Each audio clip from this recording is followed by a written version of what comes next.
right. Welcome back, Broncos country. Another episode of the Broncos Zone podcast, part of the Elevated Pulse Sports family of podcasts by the fans, for the fans, diehards only. I'm Eric, and tonight I've got Vince and Coach Cobb with me. And fellas, preseason is officially rolling. This week we've got football back on our TV. What do you guys? I think we finally kind of cracked past that hump of summer where, you're in that. If you like baseball, I guess the World Cup kind of got us through a little bit. But if you like baseball, you got something to watch. But we're past that now. We're into football season. It's officially football season. How you guys doing? Doing all right. Yeah, glad football is back around. I've been I get equally excited for the Broncos training camp, but then my college team's getting some exciting news around them too. And it's what's the old saying? Hope springs eternal. This time of year, everybody thinks they've got a shot, and so I'm a little bit more pessimistic, so I don't quite go there. But I am excited about all three of my football teams this year, so we'll see what happens. Yeah, Coach, how's I'm getting excited. Yeah, no, things are going great. It was interesting watching the Hall of Fame game last week, and obviously it gets you kicked off and excited. And Sean Payton, I know, was out there, and he's had a lot of great things. Had a great interview with Kay Adams here a couple days ago.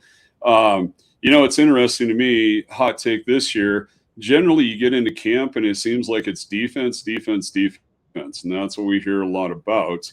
And I don't know if it's because it's Bo Nix driven this year and how much excitement we have behind Bo and what can Bo do for the team this year. But, watching the game the other night, hearing what we're talking about here with the Broncos this year with the offense, and I didn't see as much defense as I thought I would offense, and that kind of surprises me this time of year. It seems like it's defense first. Offense takes a little while to get seasoned and get cooking, and it seems like it's been a little bit of the opposite. So, certainly fun for us to watch, certainly fun for all the fans to watch. And it was a great weekend for sure. Yeah, I'll bring the interview with Kay Adams up a little bit later because I did want to talk about that.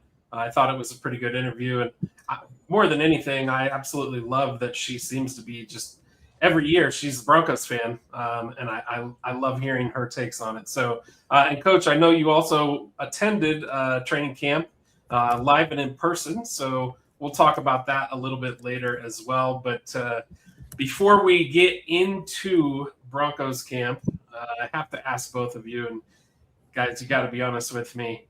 Did either of you actually sit through the entire Hall of Fame game, or did you just do what I did and kind of sat there for the intros, maybe watched a series or two, and then kind of moved on?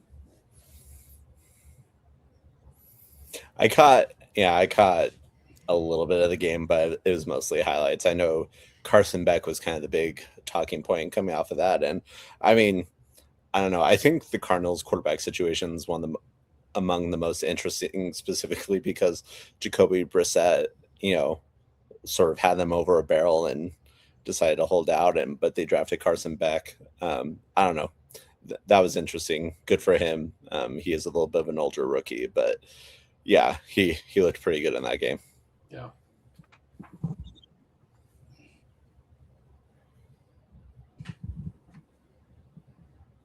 Yeah, I think against some backups and probably second and third stringers at most. That's who he was competing against. But he did look sharp. I think he was 15 of 19. I think he had threw for a couple touchdowns. So overall, it's a big whole lot of nothing to me.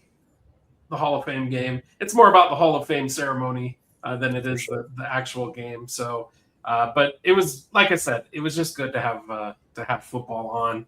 I knew I wasn't going to be the only one that didn't really watch. But let's pivot to something that I know that you and that the three of us do care about, and that's Broncos football. I know each week we kind of kick it off with a weekly trivia, and this week I put together a trivia question that we'll have to think a little bit, It's probably not going to jump out right to us, but I think we can get it. So the question is, in a 2002 preseason game against the Seattle Seahawks, a Broncos kicker hit a mind-boggling 65-yard field goal, which would have broken the official NFL record at that time if it happened in the regular season, but it was the preseason. Here's the hint. Who was the Swedish-born kicker who nailed that 65-yard bomb?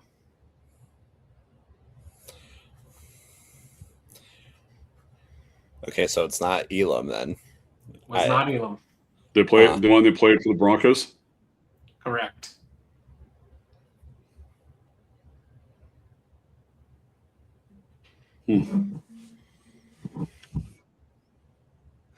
Vince, I'll tell you, he was cut in favor of Elam. So Elam was the one who won the job, even with that field goal. I don't remember Elam being in a lot of competitions, and so that's. Did he go on? Did he get signed by another NFL team at some point? He did. Actually, the next year, he competed for the Cowboys kicking position, starting kicker. I don't know. He did kick in the NFL. He was not. He ultimately did not turn out to be a, surefire NFL kicker. I'm trying to think of what a Swedish name might sound like, and I'm thinking of Swedish soccer players. I don't know if that's going to help me a whole lot, like Zlatan Ibrahimovic. So is there like, maybe this is a stupid question to ask, but is it like a Swedish in origin type of last name? So yes, I think so. And you are kind of on the right track. He was a professional soccer player, but really? I don't think you would have known him, from soccer. Yeah, embarrassingly, my recollection of Broncos kickers is maybe not what it should be, because I can't remember anyone between Elam and Prater. Yeah. And then from Prater we went to McManus. So I don't. Yeah, I don't. Who you said it was against? I'm not gonna lie, Eric. You got me stumped on this one. Yeah, so I'll be honest. I did not know this one offhand either. This is one I had to look up. So the name is Ola Kimren. Huh. I don't remember that name at all. Yeah, he hit a 65-yarder right before halftime, and then the Broncos cut him the following day. So probably didn't mean a whole lot, but he still hit it. So that in favor of Elam, huh? Yep. Who was holding he was with Dempsey at the time, right, for the record of 63 yards. Yep. Mike Shanahan, he was kind of known for his ruthless cuts in training camp. Yeah. You just kicked the NFL record. Go find a new job. Yeah. That's kind of brutal. On the other hand, it's like maybe your stock is as high as it will ever be. You're not going to be landing with us, so maybe someone else out there can use you. I don't know. But sorry, give me the name one more time. Ola Kimren. Ola Kimren. Yeah. I'm going to have to look this up because I'm... Yeah, he... I don't even know if he latched on with somebody that year, but I did read that he was in contention for the Cowboys starting kicker spot the following year. Okay. Huh. Well done, you. Yeah. I'm an advocate for, special teams players are football players too, but then I don't remember the names of people like Ola Kimren. So yeah, preseason special teamers, that's like a whole different level. If a guy returns a kick in the regular season or a playoff game, yeah, you can remember his name, but kicking field goals in the preseason is probably not going to stand out to a lot of guys. Yeah. I just looked him up. He was part of NFL Europe. Yeah. I miss NFL Europe. That was kind of fun.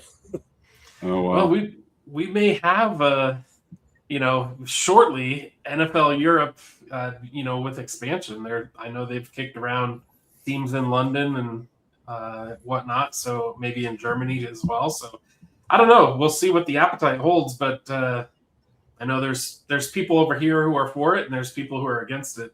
I think that's one of the things that Goodell has kind of been in charge of, is expanding the game and taking it to a world stage. So we'll see how far across the world he can take it. But I'll kind of pivot into our second segment and talk a little bit about news. I did want to talk about the Hall of Fame. The induction, not the game. I think it was a pretty good class overall. You had Drew Brees, Larry Fitzgerald, Luke Kuechly, Adam Vinatieri, and Roger Craig. I did want to talk a little bit about Roger Craig. I'll kind of use that as my turn to talk. But what are you guys' thoughts? With regards to the class, and I wanted to have a little bit of an interest, kind of dialogue around, where you guys feel Drew Brees and Larry Fitzgerald kind of rank historically, because I know they were really good when they played, but what's your guys' thoughts on where they ranked historically? It's such an interesting question. I mean, I don't know what the best way to frame this is. For me, for wide receivers, there's sort of like a 3-person Mount Rushmore, and that's Jerry Rice, Randy Moss, and Calvin Johnson. And I don't think, there's lots of incredible wide receivers in the history of the NFL, but those 3, I think, from a physical attribute standpoint, Jerry Rice's speed and the way he would run routes and separation, and then just the jumping ability of Calvin Johnson and Randy Moss with their stature on top of their speed. I could go on and on. Those are the top 3 to me.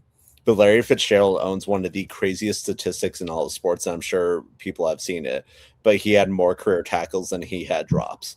Like, that's an insane level of consistency. And like, what more could you want from a wide receiver? Like, you throw them the ball and they get their hands on it, it's exceedingly rare that he would drop it. And I mean, talk about, jumpy up and high pointing a ball. Larry Fitzgerald was one of the best I've ever seen at it. He would constantly just out jump the defender for the ball. And so I don't know where he's at. I think he's high up there, but I think he falls short of the ultimate top tier. I'll pause there. Yeah, thinking about Drew Brees, it's, as we talk about funny statistics and such, it was actually in the Broncos game, last game of the season, that the Broncos linebacker hit him and damaged his shoulder. That kicked on the whirlwind of opportunity for him moving to the Saints and everything else. You talk about a class guy. I think that's one thing that Drew sits there above everybody else. Again, we talked about Elway back in the day. They were saying that Elway had a good chance of not making the Hall of Fame if he never won Super Bowls. He was the guy that couldn't win it. And once he got that lock on the Super Bowl, then it was a done deal. So I think that Drew, to look at him comparatively with the numbers and being, if I remember right, the statistics were that he threw for 5,000 yards in 6 seasons. I mean, that's unheard of. Peyton didn't do it. Tom didn't do it. So do you have to sit there and rank him up there? Oh, 100%. And to be able to boot, to throw in that Super Bowl win and kind of the storybook ending, I think he was a shoo-in on it. Yeah, I agree with you. Larry Fitzgerald, I think, had some really good games and did some pretty amazing things. But like you said, with your Mount Rushmore, Vince, could you ever put Larry on there? I don't think so. I don't think he was right there. But a great player, did a lot of good things. Statistically, there's a lot of good things that were done. I disagreed with one guy getting in this year from a statistics standpoint. That was Luke Kuechly, excuse me. Had some good things, did some good stuff, but I think there are guys that were better. And so, it's a little bit of a, I kind of fought with that one over the weekend. Of course, it always makes me start thinking about the Broncos that have not reached there, that I think should have been there a long time ago when we put a guy like Luke in this year. Good player again. There's just how long did it take Radishar to make it? How long did it take a lot of these other guys to make it? And Luke got in right away. So I disagree with that. But yeah, no, Drew Brees, I think was a shoo-in at quarterback for sure in comparison to some of the guys that are out there. Yeah, I agree 100%. The Drew Brees take is appropriate. I mean, I think, don't quote me on this, but I think when he retired, he was the all-time passing yards leader, and I think Tom Brady caught him while he continued to play. But look, I mean, the funny thing, and you kind of mentioned it, was that shoulder injury. I think he was still playing for the Chargers. I don't remember exactly, but I think it was John Lynch that hit him. That's just what sticks out in my brain. But it could have been a linebacker even. But he dodged like the hugest bullet of all time, because if you remember in that offseason, he signed he was supposed to go to Miami. And I don't know if Drew Brees turns into the Drew Brees that we ended up seeing if he goes to Miami versus getting paired up with Sean Payton in New Orleans. That doesn't take anything away from him. I still think he would have been a great quarterback. I just don't know if everything would have fallen the way that it did if he ends up in Miami. So maybe a bullet dodged by him there.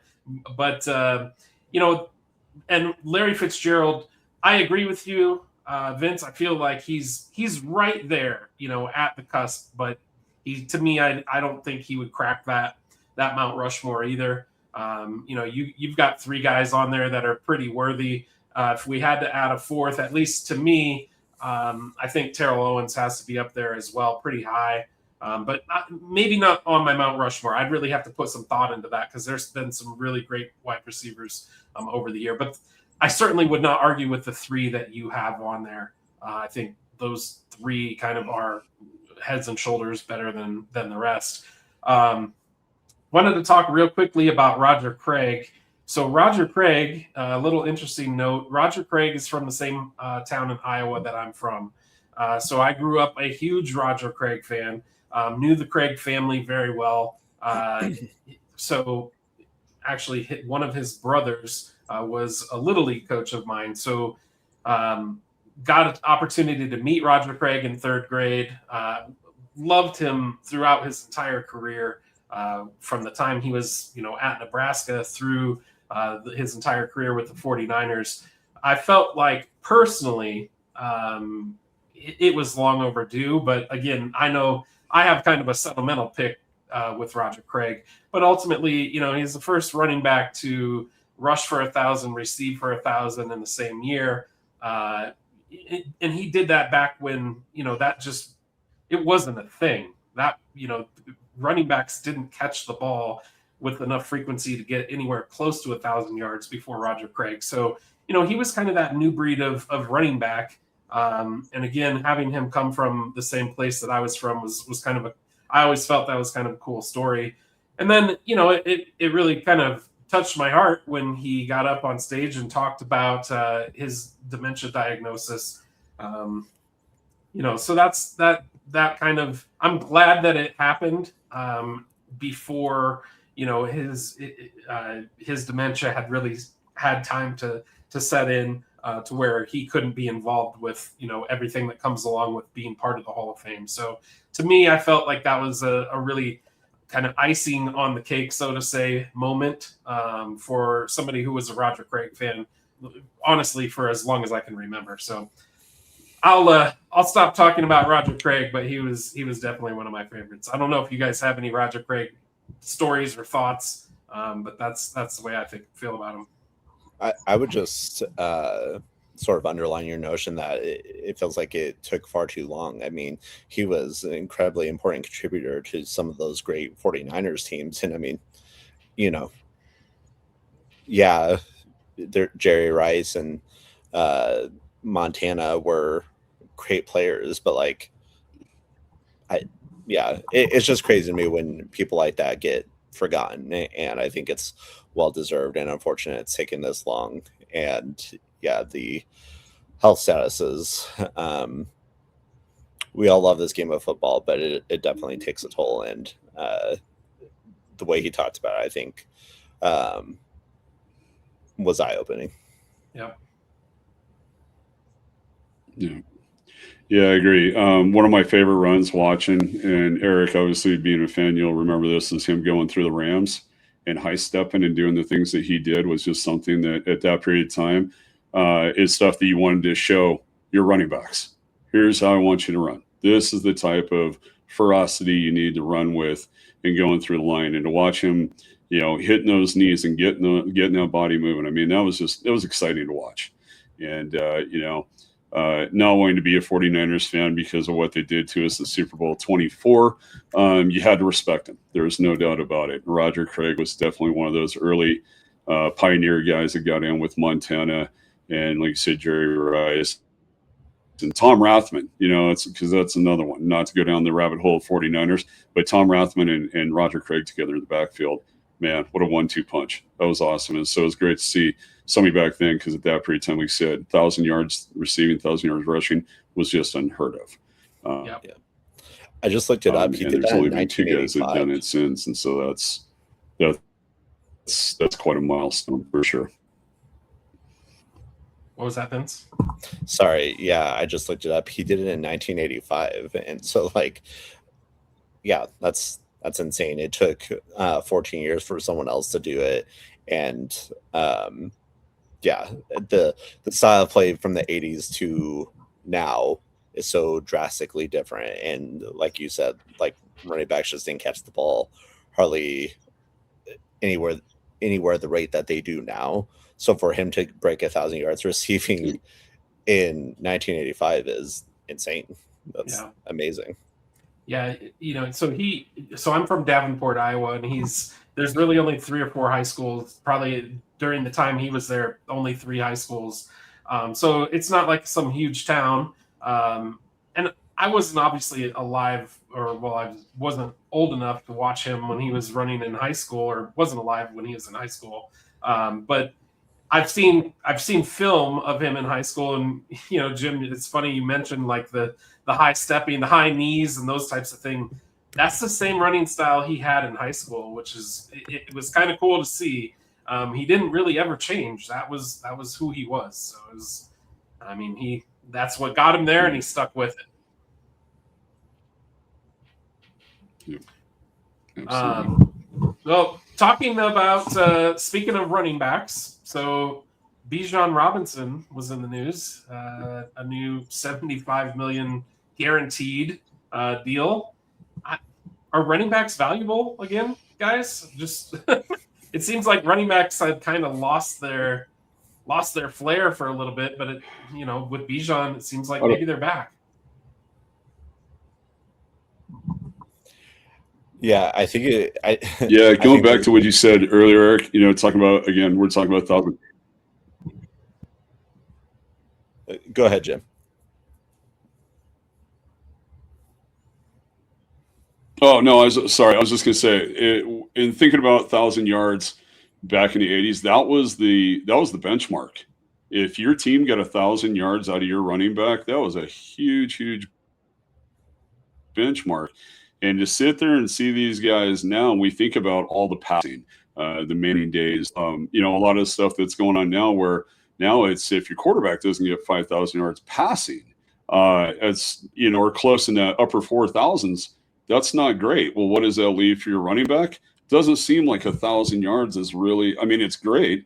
It was a benchmark back then, but it doesn't seem like it's such, now it is a benchmark because you're just not using them as much. And so for Bijan to get, the deal that he got, like you said, or perhaps there is a resurgence, people understanding what they need out of the running game, which I've always been a big proponent for. I think the running makes passing go. But now we're starting to see where it seems like it's in the reverse, and the passing is making the run game go. Yeah. I think it's pretty easy to draw a correlation to just how much the quarterback makes. In Atlanta, they don't have a quarterback that they're paying a gaudy amount of money. And so, Bijan, they've got a lot of good young weapons on that team, and he's sort of first and foremost. I think he's highly valuable. I think the great running backs in the modern NFL probably get one huge contract before they hit that 30-year-old cliff. And so I'm glad he got it. This is probably the only huge payday he's going to get in terms of long-term NFL contracts. I know Jamar Gibbs recently signed one too. They pay off more than the Falcons pay their quarterbacks, but they're not paying their wide receivers a lot of money right now at the Lions. And so, yeah, it's interesting. I miss having,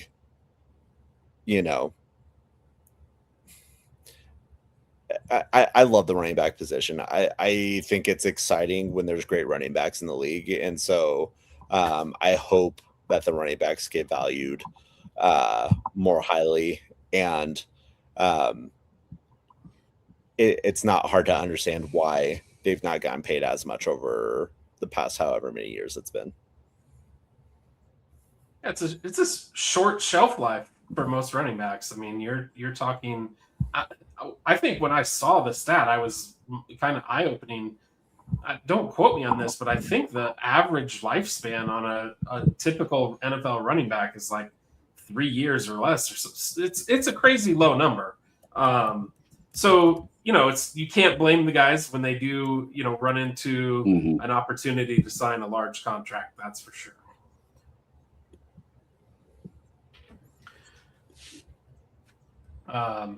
All right, so I know it's preseason. We've kind of run into that time of the year where we start to see injuries. The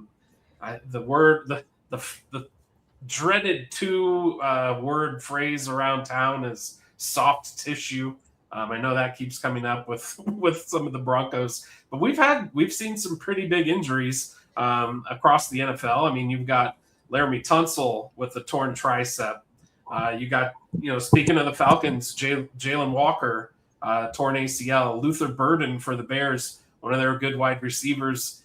He's going to be out with a groin strain. The Bears are hoping he just misses the preseason, but they don't really know yet at this point. Kenyon Sadiq, we talked about him around draft time. He's recovering from a hernia surgery, and that's taking longer than expected. And then, I feel bad for this team, but you've got the 49ers. I don't know if you guys saw this, but on Wednesday of last week, they had 18 of their 90 guys unable to go at practice because they were injured. And then 2 more guys during that practice got injured. So a total of 20 guys on their team that couldn't practice or couldn't finish practice. I mean, hopefully it's not a here we go again for the 49ers. I guess we'll see. But the Broncos, they're not immune, right? We've seen some injuries this week.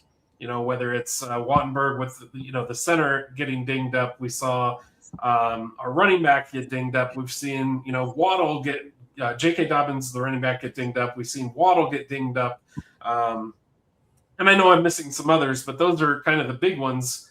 We even saw Nick Bonito, I think, be taken out for a couple of practices. Mm-hmm. So, I mean, look, guys, I know it's that time of year, and I know, it's training camp, and everybody's bodies are kind of getting used to getting hit again and things like that. But man, you heard Coach Payton talk about it this week. There's got to be something that we can do, whether it's that strength and conditioning, whether it's I don't know how we can get away from soft tissue injuries, but I do think it's kind of cool that we have somebody. I mean, Vince, I know your thoughts on Sean Payton, but I do like the fact that he has got his finger on that pulse and saying, hey, this is something I want to keep an eye on and something I would like to, try to address. Yeah, I mean, football's a crazy sport. I mean, it's so physically demanding that, we've talked about collective bargaining agreements on the show and like how it's affected training camps and stuff. It makes sense why the players union wanted less contact days, especially during training camp.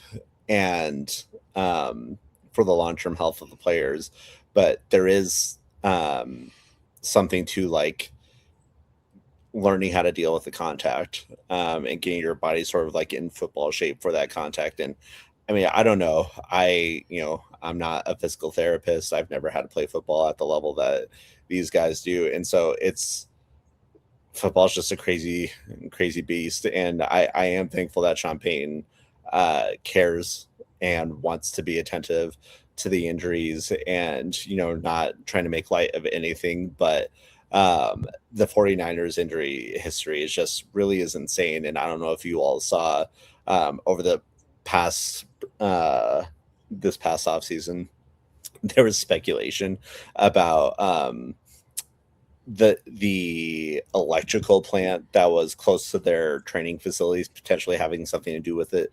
They say they conducted a study and that there's nothing to it, but it feels like something's going on out there. And I mean, like, yes, there's going to be injuries that happen in football and it's going to happen in training camp. Glad that nothing, catastrophic has happened to the extremely important players. I saw gosh, I'm forgetting exactly how to pronounce his name, but Henningsen had a season-ending injury, and that's too bad because he was one of the players that was looking great out at camp, and that's just always unfortunate. But yeah, it's a violent sport by nature, and I don't know what's going on in the 49ers, but I'm glad that the Broncos have not to this point been dealing with that. Yeah, I bringing up Matt Henningsen, I saw that story and I had to sit there and reflect to realize that a year ago, since we talked about 49ers earlier, going on that role, they had joint practice with 49ers last year, scrimmaged. He tore one Achilles, just got back, feeling good, tore the other one. And that's got to be one of those points where it's like, is somebody telling you it's time to move on? Sad way to go. Certainly, you always want to do it on your own terms and such. But like you said, with those soft tissues, especially the Achilles, only Achilles I can remember that really affected someone was seeing Dominique Wilkins tearing his Achilles with the old Atlanta Hawks. And here's a guy that could sky the ball like nobody. And, kind of, it definitely took a little air out of his game when he tried to come back from that. So the Achilles is just one of those that it's a tough one. And for Matt to go through with it twice on each leg is just, it's got to be heartbreaking for the guy and to see those guys going through. But, thinking about soft tissue, how much faster these guys come back as we get ready to getting into week one and such. Talk about Patrick Mahomes as we go, but I can't believe he's as back as fast as he's been, where you see back in the old days, you were done for a year and a half at least before you came back. And here these guys are made back in 6 months, 9 months, and it goes a lot to say with the therapists and the doctors that are out there doing the amazing work that they do, for sure. Yeah, I mean, I guess it's a good thing that Terrell Davis happened when Terrell Davis happened, right? Because we got 2 Super Bowls. He got a 2,000-yard rushing season. I probably wouldn't trade that for anything. But if the medical advances of today were available back then, Terrell Davis, I don't feel like TD ever really came back from that, to be honest. He was just not the same guy when he did come back. Yeah. But if they had today's medical advancements back then, I think he would have just been right back in the saddle the next year, and who knows what could have happened. His were knee tendon issues, right? Yeah. That he was dealing with. Yeah.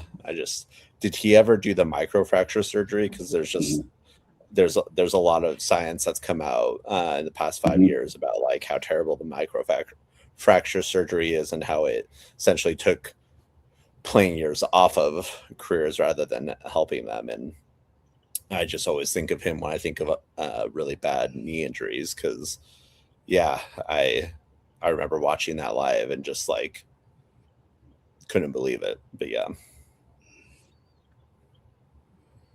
It's tough to see him go down like that. Yeah. on an interception too, like Mhm. just making a tackle. That's bums me out. Yep.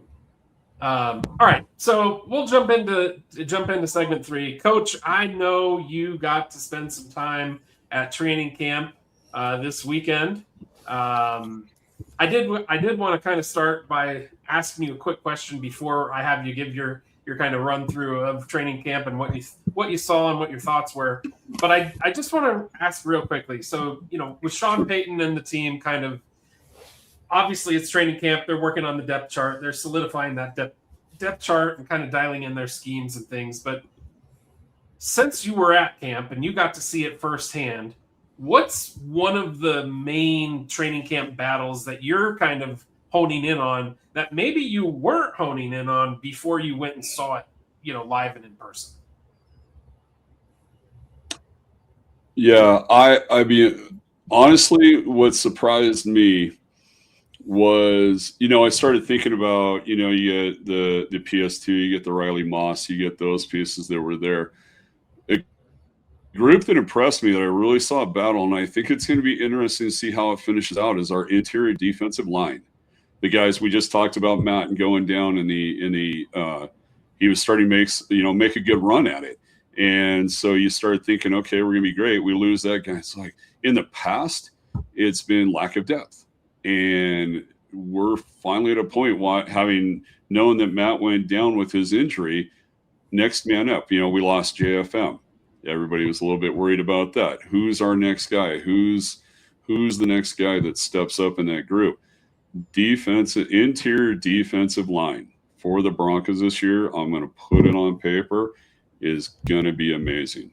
I expect more sacks out of that interior defensive line than we saw all last year. I think Jared Allen's got a great opportunity to go off because of that. Our outside linebackers our interior defensive line. In fact, after watching them on Saturday, the Patrick Mahomes better hold on. He better hold on. He better get it figured out quick, because those guys are fast. They're quick. They're explosive. And again, like I said, losing JFM, we're like, oh boy, that was a big hole. And yet, again, talking about injuries, I saw that he's on the injured list for the Titans right now. So whether or not we ended up dodging another bullet, but it's given those guys an opportunity to get in there and do some great things. And that was kind of the buzz, to be honest with you, was which you don't hear very often, is those guys in the middle of the defensive line. And it was pretty impressive the other day. Jim, I gotta ask. I mean, at such a critical position, there's a battle being played out. Can you give us a report on what was happening with the long snappers? Because I know that there is a competition being played out there. Long snappers, I got to be honest with you, I didn't see, because the part I will go on that, Vince, is the surprise that came out. I mean, I'll be honest, if I was going to pick a battle, and I think you guys will find this funny, Brandon Jones as our new field goal kicker. Guy was 3 of 4 at 39 yards. Impressed. And you sat there and go out, and it's like, wait a second, who the heck is doing the kicking today? What is going on? And you see 22, and it's like, hey, wait, that guy's not supposed to be. So I got to be honest with you. Will, I don't know. I feel better, to be honest with you, if Will for some reason went down. I think Sean would use Brandon Jones if he had to before the punter. And I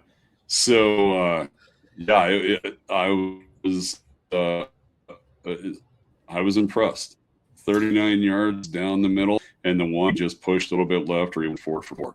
So, yeah, that was interesting. Long snapper goes, I hate to admit it, Vince, I just don't pay attention to long snappers. As long as they get it back there, I don't care. Right. But I know they got a couple of guys in. They got some things going on. Of course, the way it's set up at the Broncos practice field now is they've got it set up so it's really hard to watch those guys when they're off the field and seeing what they're doing and such. But our punting looks great. There's a lot of good stuff. I can't help but think about how much depth we have.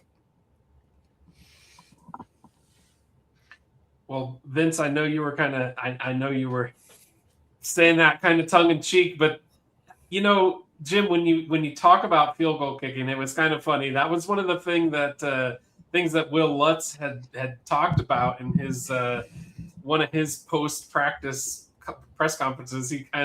He was up there joking about, hey, how come you guys in the media never say anything when I'm out here kicking 70-yard field goals during practice, but you get one guy who comes over and kicks 3 out of 4 from 39 yards, and where everybody's got their Twitter accounts blowing up. So it was kind of funny. But I am kind of curious. It was a good one. That was a surprise, but it was a pleasant surprise to say the least. I'm kind of curious though. So I do know you got to run into our guy Braden while he was out there.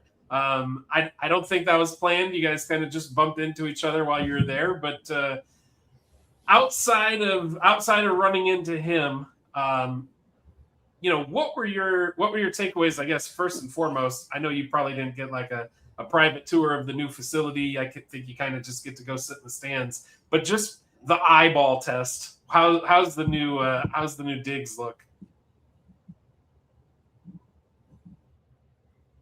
Yeah, it's absolutely amazing. It's huge. I'd sit there and go out in years past and think about where they built it, is where the old berm was that's out there, and just looks great. On the outside, I've seen some of the videos that they've shown inside, little bits and pieces here that they've all been shown on the internet. It'd be great to have that opportunity to take a look at it. I like that the press has a nice little spot way up at the top of it. So they got a great bird's eye view of everything. But it's kind of one of those to look at it and think about the house that Pat Bolin built, if you will.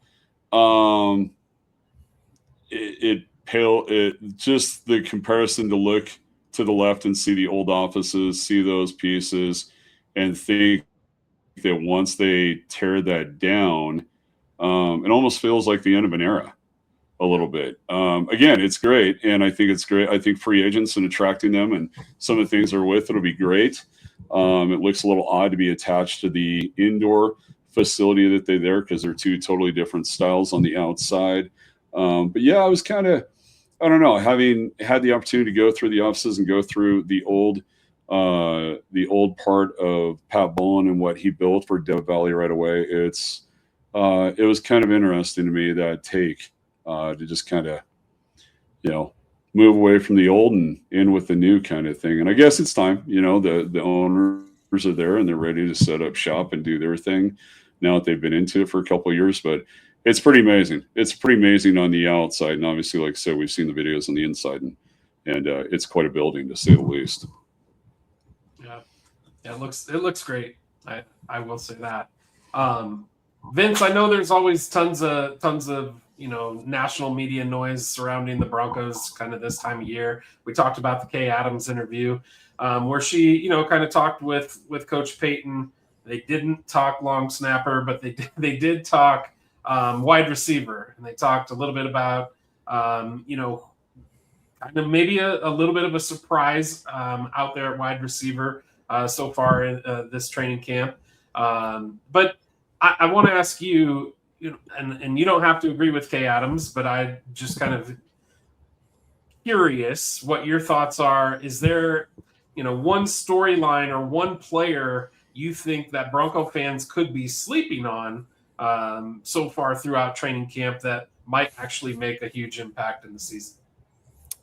Yeah, I mean, Pat Bryant has been getting like what feels like endless press for the past week and a half. I love Pat Bryant, and I'm excited to hear that.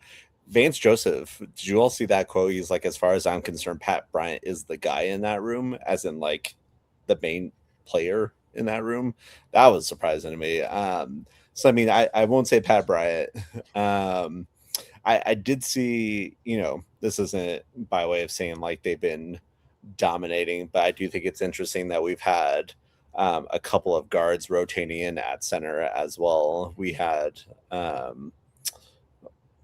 Gavin Ortega and Throckmorton rotating in at center, and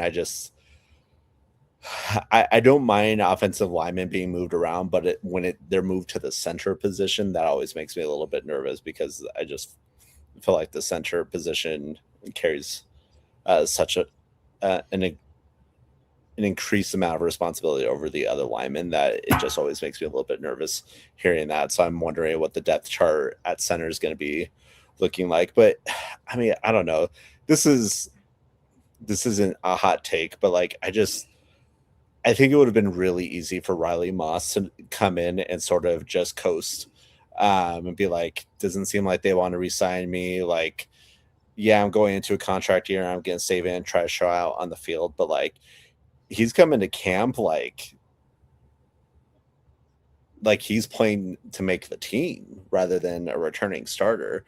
And I don't know. I really appreciate that. I respect that a lot. All the reports seem to be that Jaquan McMillan is going to get the extension, but I mean, I'm not good with, I'm not a salary cap, I forget what that title is, but I'm not the kind of mind that figures out what the salary cap should be and what kind of player should be offered what amount of money. He's probably going to be too expensive, but man, I wish there was a way for us to find him out. Cause I mean, Eric, I know you were the president of the JFM fan club. I feel like I could at least run for election of the Riley Moss president fan club. I don't know. I like his game. I appreciate him a lot. And just everything I see is the guy showing up and he's playing hard and he's looking good while doing it. So, yeah, that's my takeaway. Coach, what are your thoughts?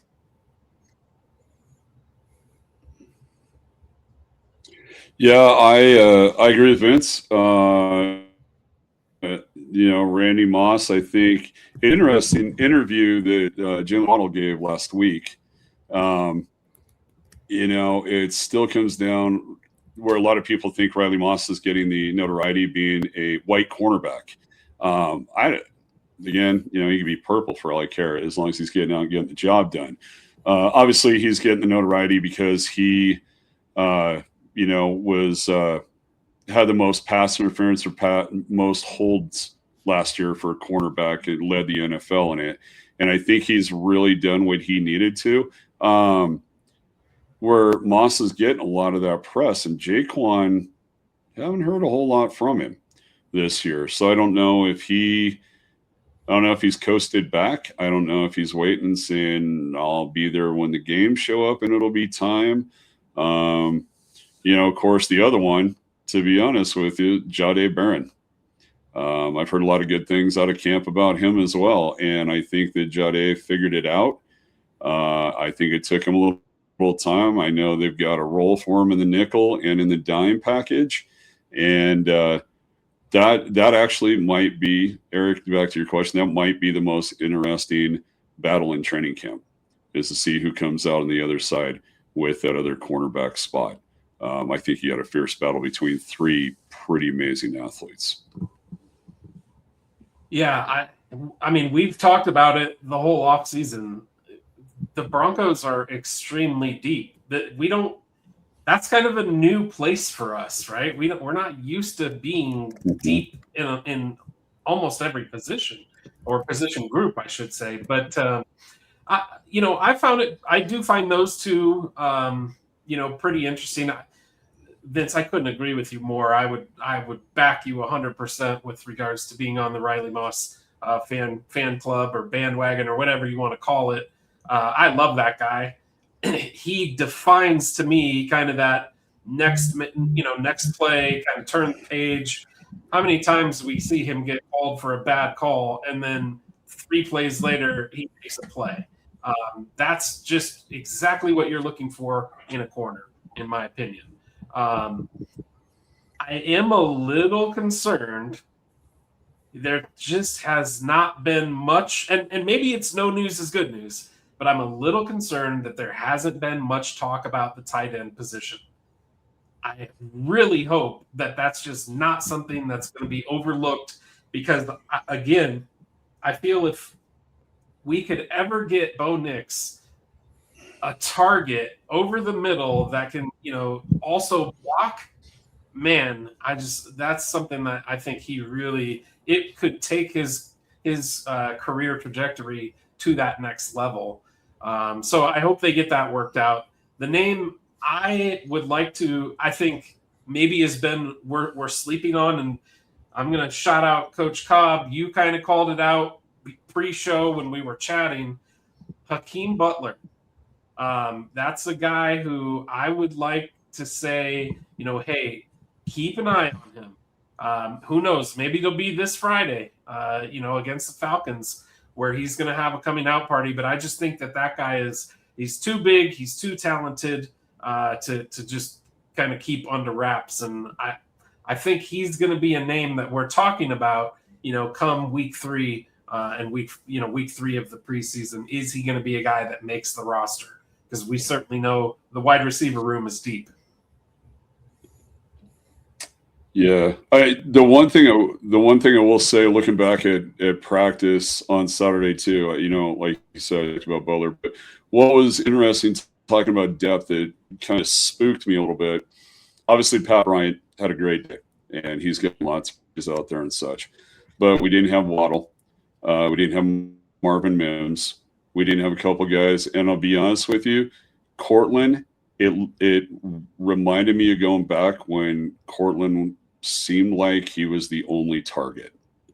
And when we did that, our offense seemed to be a little sluggish, other than Pat Bryant making the plays that he did. So, again, getting these guys back, I guess, I think I saw something today, Marvin Mims is back finally. So hopefully we'll see some things. But my other thing with Waddle, I started thinking about some of these other guys like Benito, things like that. I don't know how much we're going to see them play during the preseason. I think they've got a plan. We're better to keep these guys ready. Let some of these other guys go. I don't know how that turns out for us during the preseason. Obviously, is it something we have to worry about? Probably not, but making these guys go. But Butler has got a great chance, and I'll be honest with you, I was just looking here. He's listed at 6'5", 227 pounds. Again, to see him against some of the other guys that were out there, he was looking every bit as big as some of our tight ends. It's going to be interesting to see how it goes. Looking at Cortland being the only choice and throwing some of the 50-50 balls and trying to get some of the things going with offense, it just didn't look very good. So our depth at wide receiver, we got to keep building it. But Hakeem could be a surprise guy to come out. Maybe he's I hate to say the next Terrell Davis that comes out of preseason and knocks the snot out of somebody and ends up winning a spot. But he could be that guy. He's certainly got the size enough for it for sure. Yeah, I think we've alluded to it. We've talked about it. Obviously, Broncos kick off their preseason this Friday. Maybe kind of as the last thing we talk about tonight. What's your guys's look? I think you're spot on, Jim. We're probably not going to see a whole lot of first stringers throughout most of preseason. That would be my guess. You might see one series here or there, but I would be shocked if Bo Nix is out there, taking more than one series worth of snaps. I don't think he would even take any, to be honest with you, but I would be shocked. But so knowing that, what's your guys's, Vince, we'll start with you. What's your guys's expectations for this week? I think winning and losing preseason games probably really doesn't matter, but ultimately, what do you want to see from, you could pick a side, offense or defense, or even special teams, but what do you want to see as kind of a takeaway this week?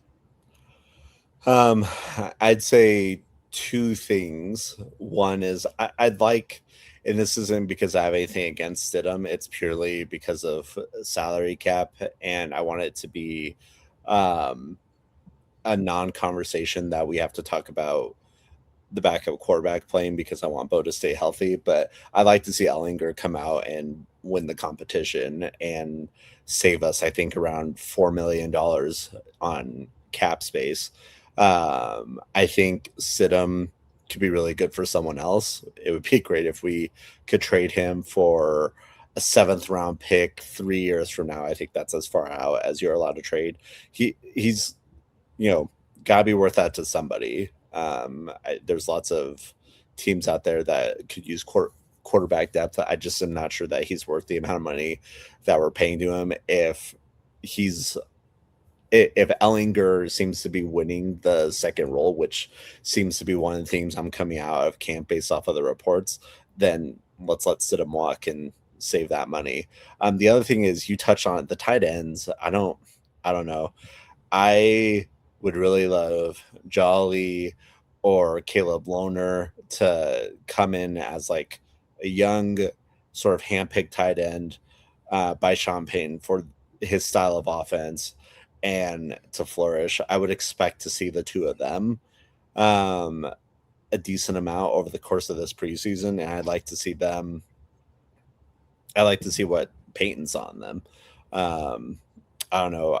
I read something today that Sean Payton, this is like the only thing I've seen about the tight ends, is he said that Evan Ingram is playing faster at this stage than he was last year. And I mean, great. Like, you would hope so. 1 year in a system, you would be making quicker decisions. But yeah, I want to be excited about our tight end position, not just have a guy being out there like you were just saying, Eric. Yep. Yeah, I think for me, I want to see what Coach Webb is going to bring to the team. I want to see what he's going to do with that offense. So I know Sean still has his finger on the button, but I think this is a great opportunity for him. I'd like to see faster, stronger starts by the offense because I'd like to see us ahead. The defense is talked about as we get to the regular season. They want to beat the sack record, Chicago Bears. I'd love to see it. I think that the better opportunity for them to do that is for the offense to get out and score and let the defense be able to take off and go. So I think this is really important for Davis Webb getting his first go at really calling the plays and really seeing what he does or what he has been doing with the offense. Yeah, I agree, Coach. That's a big one for me. I'd like to see some continuity on the offensive side, whether that's just the speed of getting a play called. I want to make sure that they're able to get in and out of the huddle. I want to see those types of things that they can continue to build on. Now, again, I know it's not going to be first stringers. I don't expect the second stringers to always have it down pat and whatnot. The other thing for me that I'm excited to see, because again, I don't think we're going to see a lot of first stringers play, so I don't know how much J.K. Dobbins is going to play throughout the preseason. I am excited to see Jonah Coleman. Just some of the clips that I've seen, whether it be on Instagram or on the news or things like that.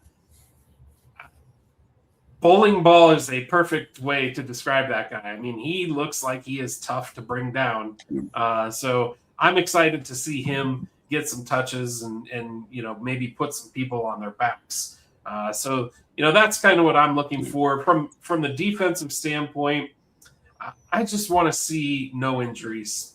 I'm just going to throw that out there. That's really, to me, that is one surefire way to curtail a season is through injuries. And so I just want to get through the preseason healthy, specifically on the defensive side, because I don't know how much first stringers we're going to see playing on the offensive side. So get the defensive guys, get their snaps, get them out of there. Let's move into the regular season with a healthy squad. Outside of that, guys, Coach, we'll start with you. Give me a score prediction for Friday. What do you think?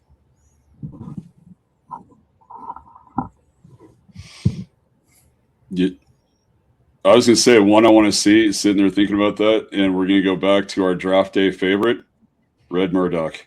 I want to There see we what go. Red brings, man. Let's see what he adds to that Orange Crush defense, and let's see if he's the real deal, if you will.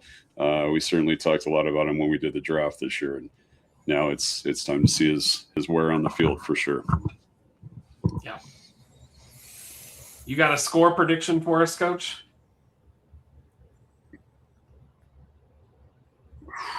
I'm going to go 24-13 Broncos. Vince? I love that we're doing this for the preseason. I'm going to go completely ridiculous and say a 13-13 tie because it's the preseason and they don't care about ties in the preseason. So. Nice. I don't expect to see a shootout. I think usually the defenses are further ahead at this point in time than the offenses. So I would agree, probably kind of more of a low scoring game. I'll say some weird number. Let's go 17-11 Broncos.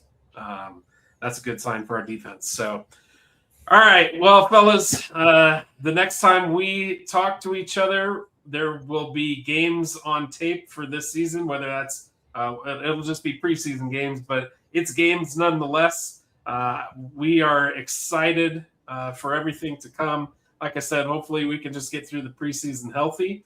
But other than that, guys, we will talk to you guys next week. Everybody, thanks for joining tonight. Thanks for being part of everything that we've got going on here. Remember to like, share, follow, subscribe, tell your friends. And hop in those comments on things that we post on social medias. We'd love to get into the conversation, have you get into the conversation as well. But until next week, guys, everybody take care and go Broncos. Go Broncos. Broncos.